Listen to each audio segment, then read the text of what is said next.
The corridors of the grand alien palace were unusually quiet, their usual hum replaced by a tension that seemed to cling to the air. Crystal-like lights hung from the high ceilings, casting a pale blue glow that reflected on the polished metallic floors. At the center of this magnificent structure, in her private chamber, the alien princess was adjusting the ceremonial robes she would wear for the evening's diplomatic assembly.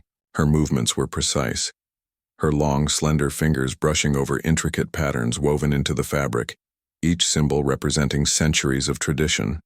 Her eyes, large and iridescent, darted toward the door with a subtle unease, though she did not know why. The princess had always been aware of the human presence in her realm.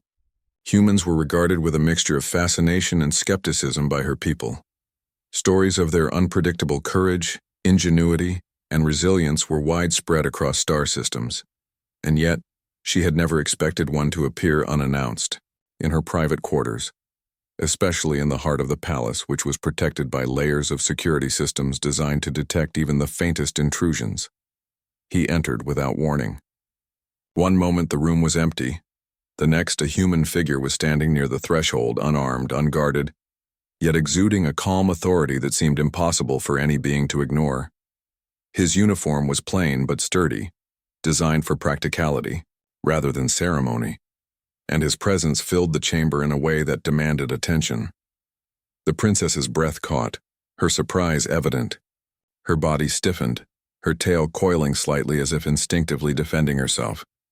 She had been trained for countless scenarios, hostile intrusions, political confrontations, even attempted kidnappings, but this was different. She had not expected a human to appear so confidently, so deliberately, in her private space.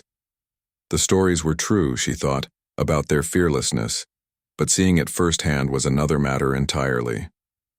"Why are you here?" she asked, her voice steady, despite the shock. Her tone carried authority, yet there was an undercurrent of curiosity. Humans were unpredictable. Their motives were often unclear, and that made them dangerous in ways that most alien species found difficult to comprehend. The human stepped further into the room, closing the distance with careful, measured steps.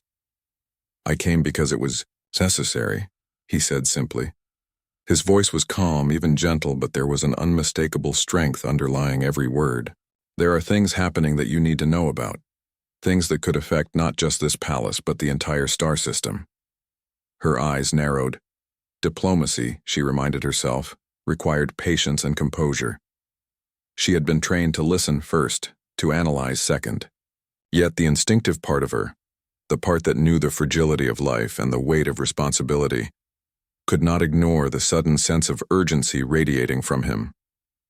"And you thought the best way to deliver this news," she said, raising an elegant brow, "was to bypass all protocol and enter uninvited?"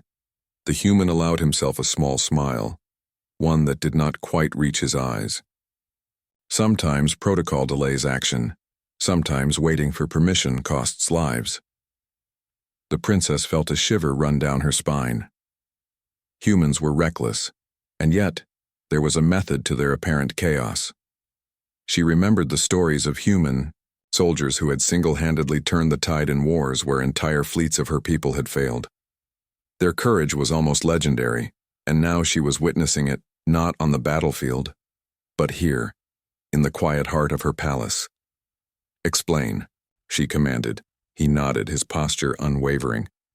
"There is a faction within the council planning to manipulate the upcoming interstellar treaty. They intend to redirect resources and military assets in ways that could destabilize our planets. I have intelligence that confirms their plans, and you are the only one with the influence to prevent it." Her heart, a rhythm unlike anything human, quickened. The council was notoriously rigid, their power concentrated in layers of bureaucracy and tradition.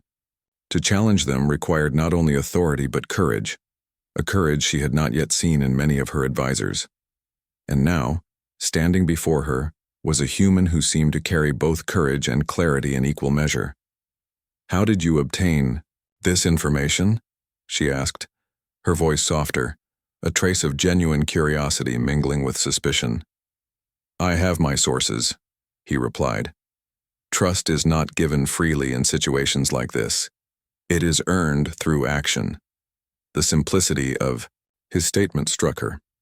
Her people often overcomplicated matters, wrapping intentions in layers of ceremony and obligation. Humans, it seemed, cut directly to the core of what mattered. Action, results, responsibility. She studied him for a long moment, the silence stretching as the glow from the crystalline lights reflected off her skin, highlighting the faint shimmer of her bioluminescent patterns. Finally, she stepped aside. If what you say is true, then time is of the essence. Come with me. We will speak in the council chamber. As they moved through the palace, she could not help but notice how he observed everything: the guards, the security protocols, even the subtle shifts in the air pressure that indicated active surveillance. Unlike most of her advisors, who trusted only in tradition and rules, he seemed attuned to the environment in ways that were almost instinctive. She found herself thinking that perhaps humans were built for unpredictability, designed to thrive where rules failed. When they reached the council chamber, the usual hustle and preparation for the evening assembly was interrupted by her sudden arrival. The council members, a mix of alien species each with their own distinct features and cultural markers, froze as she entered, followed by the human. Whispers rippled through the room like a low current. The princess's voice rang out, clear and commanding. Council members, you will hear this man. His information is urgent, and it cannot wait for formalities. Some of the council members exchanged glances, skepticism etched across their faces. Humans were not often treated as equals in such settings, let alone allowed to speak directly to the highest council. Yet the human did not falter. He stepped forward, laid out his evidence with precise clarity, and spoke of the impending threat with a calm, unyielding tone that left little room for doubt. Minutes stretched into an hour as he presented his case, his arguments punctuated by data projections, intercepted communications, and an analysis of potential outcomes. The council's initial resistance slowly gave way to acknowledgement. Even the most obstinate members could not ignore the precision and foresight displayed by this human. The princess watched, a mixture of awe and relief in her expression. His courage was remarkable, yes, but it was coupled with intelligence and clarity of purpose. It was one thing to be brave. It was another to use that bravery to protect others and prevent catastrophe. When the council finally convened to vote on the measures he recommended, the human stood quietly beside the princess, a silent pillar of support. The motion passed, with overwhelming approval, a rare consensus that reflected the undeniable validity of his warning. Later, in the privacy of her chamber, the princess finally allowed herself to speak freely.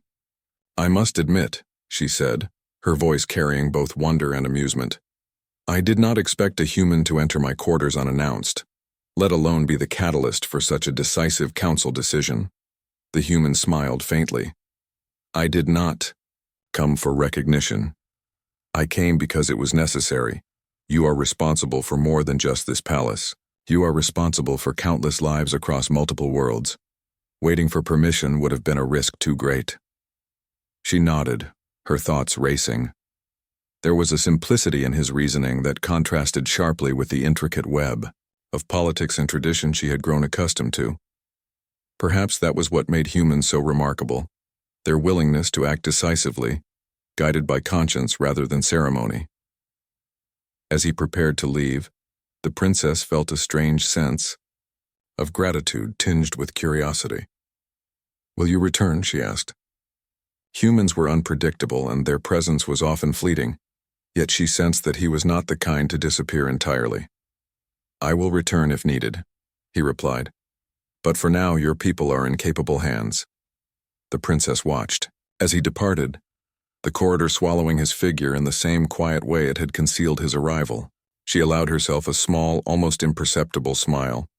The universe was vast, filled with countless species and civilizations, but it was moments like this, moments defined by courage, clarity, and unexpected intervention, that reminded her of the potential for greatness that humans carried.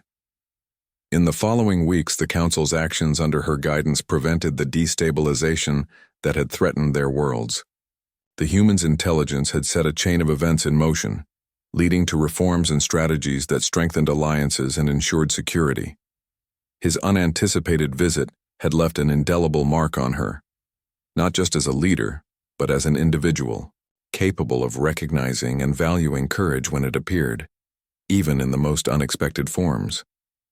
And somewhere deep in the recesses of her mind, the memory of his sudden appearance lingered, a reminder that sometimes the universe sent the right person at the right moment, unannounced, unheralded, yet precisely when they were most needed.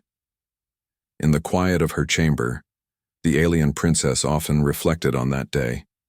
She understood now that bravery was not only measured by battlefield exploits or political maneuvers, but also by the willingness to act decisively in the